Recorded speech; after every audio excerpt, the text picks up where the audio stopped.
एक छोटी सी गलती हो गई मेरे से और मैं अपने आप को कभी माफ नहीं करूंगा इसके लिए, कभी नहीं। देखो सीरीज देखना तो एक बार के लिए फिर भी ठीक था, लेकिन देखते वक्त मेरे को एक पॉइंट पे मजा आने लगा, और वो जो मजे मैंने लिए इस शो को देखते वक्त, भले भगवान मुझे माफ कर दे लेकिन मैं खुद को कभी नहीं, नेवर। वीडियो के टाइटल या थंबनेल से अगर आप लोगों को अभी तक आइडिया नहीं लगा तो फिर मैं बात कर रहा हूँ एक रियलिटी शो के जिसका नाम है टू हॉट टू हैंडल।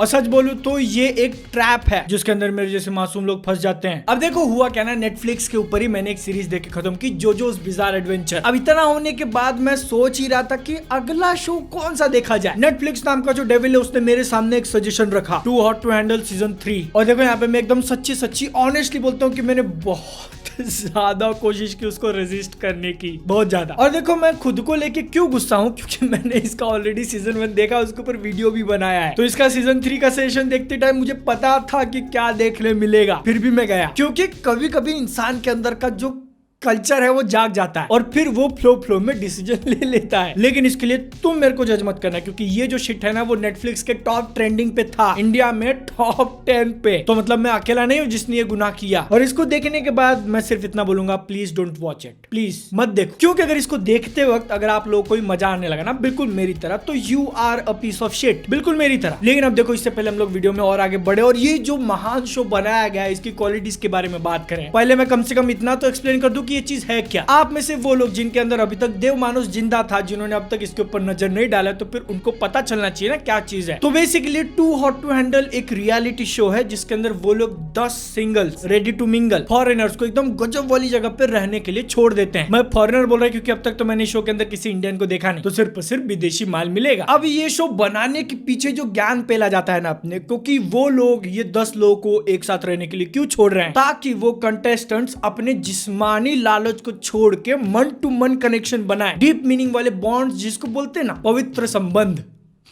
ऐसा करने के लिए वो 10 कंटेस्टेंट, जिसके अंदर 5 मेल और 5 बहुत ही ज्यादा खूबसूरत मोहतरमाएं हैं, उनके सामने $2 लाख का प्राइज रखा जाता है। अब वो 10 लोगों को साथ में रहना है, कुछ हफ्तों के लिए एक दूसरे को जानना है, पहचानना है, बातें करनी है, गेम्स खेलना है, रात को एक ही जगह पे एक ही बेड के ऊपर सोना है, लेकिन आपस में कोई भी फिजिकल एक्टिविटी नहीं करनी। That's a rule. किया तो वो जो $2 लाख का प्राइज मनी उसमें से पैसा कट जाएगा। और अब जब मैंने आप लोगों को इस शो का बेसिक प्रीमाइस बता दिया, तो फिर मैं बोलूंगा कि आप ये मत देखना। क्यों? क्योंकि इस शो को बनाते वक्त जो उन्होंने एकदम बहुत ही ज्यादा बड़ा वाला ज्ञानी ऐसा रीजन दिया है ना, कि ताकि लोग एक साथ इतने टाइम तक रहे, लेकिन जिस्मानी नहीं बल्कि मन के संबंध बनाए, इट्स ऑल बुलशिट। अब तक इसके 2 सीजन आ चुके हैं। दोनों सीजन के जो कंटेस्टेंट थे, अगर आप गूगल करके देखोगे कि आज के टाइम पे कौन लोग साथ में है, तो कोई भी नहीं। शो के एंड में भले कुछ लोग बोले कि नहीं मैंने तेरे को एकदम ऐसे मन से जान लिया, एक बार वो लोग यहाँ से बाहर निकले कि 2-3 महीने फिर से वही बात, टाटा बाय बाय। तो basically too hot to handle अपना जो मेन पर्पस बताता है ना, वो नहीं है। इसका मेन पर्पस यही है कि लोगों के अंदर जो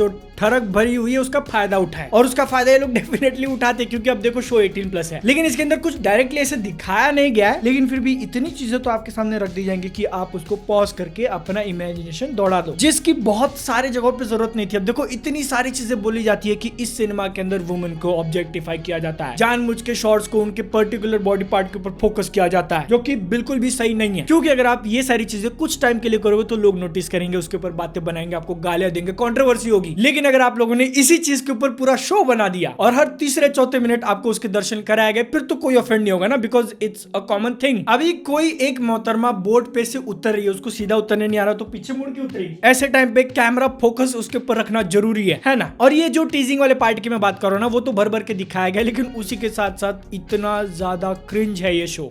लाइक कुछ डायलॉग्स इसके अंदर थे जो मैं बिलीव नहीं कर पाया कि उन्होंने एक्चुअल में ऐसा बोला। स्पेशली इस शो के जो नरेटर हैं, उनके लिए जिसने डायलॉग लिखे है ना, तालियां। उनसे अच्छे राइम्स तो अपने बुल्ला भाई एकदम खुल्लम खुल्ला करते थे। लेकिन इतनी सारी चीजें होने के बाद शो कभी कभी बहुत ज्यादा रियलिस्टिक भी हो जाता है। जिस तरीके से लॉन्डो के अंदर का हरामीपना अपने को सामने दिखाया, एक बंदे से अच्छी बातें करके लाइन सुनी, वही लाइन दूसरी लड़की के मुंह पे जाके चिपका दी, पहले वाले का पत्ता कट। या फिर कभी किसी लॉन्डे को 2 लड़कियां पसंद करती हैं, तो फिर वो एक को नहीं चुनेगा, दोनों नाव में साथ चलने की कोशिश करेगा, और थोड़ी देर बाद दोनों ही नाव अपने अपने रास्ते, लौंडा घर पे। ऐसी कुछ चीजें जो कि रियलिस्टिक हैं वो दिखाया अपने को, लेकिन उसी के साथ साथ ऐसी चीजें भी दिखाई हैं जो कि तुम्हारे और मेरे लिए रियल लाइफ में पॉसिबल नहीं है। तो इसलिए मैं बोल रहा हूँ कि तुम ये शो मत देखो, क्योंकि अगर तुमने इसको देखा तो फिर तुम्हारे भी गलत वाले एक्सपेक्टेशंस लगेंगे और जिंदगी में हमेशा के लिए रह जाओगे सिंगल। क्योंकि इसके अंदर जो कंटेस्टेंट्स दिखाए ना, उनके पास सिक्स पैक ऐप है, तुम्हारे पास नहीं। उनकी काफी गजब की बॉडी है, तुम्हारे पास नहीं। वो लोग लड़की को 2 लाइन मार के पटा सकते हैं, तुम नहीं। तो इसलिए मैं कह रहा हूँ कि इसको देखो ही मत, जिंदगी में कभी भी निराश नहीं होगे तुम। और मतलब ये शो मुझे कितना ज्यादा पसंद आया ना, इसका अंदाजा आप लोग एक ही बात से लगा सकते हो कि मुझे इस शो के एक भी कंटेस्टेंट का नाम याद नहीं है, क्योंकि मैं उनके नाम याद करने थोड़ी गया था। अब देखो, मैंने अपनी जिंदगी में तो कभी बिग बॉस का एक भी एपिसोड देखा नहीं है, लेकिन मैंने इस शो का प्रीमाइस जब अपने दोस्त को बताया तो वो बोल रहा है अच्छा बिग बॉस जैसा है क्या। इतना सुनने के बाद मेरे अंदर बिल्कुल भी आश्चर्य नहीं रहा कि ये शो हफ्ते हफ्ते होने के बाद भी इंडिया के अंदर टॉप 10 ट्रेंडिंग पे कैसे है। और अब जब बिग बॉस की बात निकल चुकी है तो फिर इस शो को देखते वक्त बहुत बार ऐसा फील होता है कि चीजें स्क्रिप्टेड हैं। लेकिन मेरे को पता है इतना नहीं बोलने के बाद तुम में से बहुत सारे लोग होंगे जो जाके शो को देखेंगे। आई नो यू वेल, क्योंकि you are me and I am you. जाओगे ना देखने के लिए,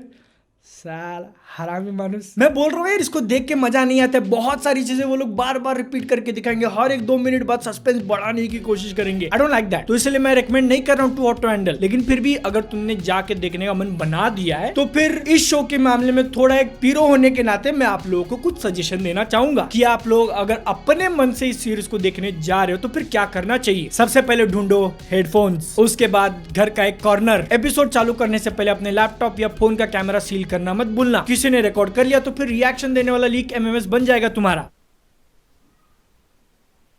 ये सारी चीजें हो गई तो फिर जाके नेटफ्लिक्स ओपन करो, एपिसोड चालू करो और स्पीड रखना 1.5, क्योंकि शो के अंदर वो लोग एक छोटी सी छोटी बात को खींच के ऐसा रबर जैसा कर देंगे। और जैसा मैंने बोला कि हर 2 मिनट के अंदर सस्पेंस बिल्ड करने के लिए 4 रिएक्शंस, म्यूजिक, लोगों के डायलॉग्स बीच में ही काट देना ताकि आधा मीनिंग मिले, चल रहा है सब कुछ। इसीलिए इसको 1.5 की स्पीड में देखना ज्यादा ऑप्टिमम है। क्या ड्रामा चल रहा है समझ में आता है, और कहीं जरूरत पड़ी तो तुम लोग स्लो कर सकते हो, मतलब जहां तुमको लगे कि यहाँ पे थोड़ा आराम से देखें। और अगर इससे भी काम नहीं बना तो फिर आराम से पॉजेस लेते रहना जितनी जरूरत लगे तुमको। और अगर एक बार तुमने ऊपर वाली की दया से ये शो देख के खत्म कर दिया, फिनिश लाइन तक पहुंच गए, तो फिर अगले ही मिनट भूल जाना कि तुमने ऐसी कोई चीज देखी थी, और ना फिर तुम खुद को और मेरे को भी गाली दोगे कि ये चीज क्यों देखी मैंने, ये तो टट्टी है। ये टट्टी है, साथ में तुम और हम भी टट्टी है। और अगर आप लोग मेरी इस बात से सहमत करते हो, इस टट्टी को और फैलाना चाहते हो, तो फिर चैनल को सब्सक्राइब करो। आगे और भी ऐसी वीडियोस देखने मिलेंगी जब आएगा इसका सीजन 4।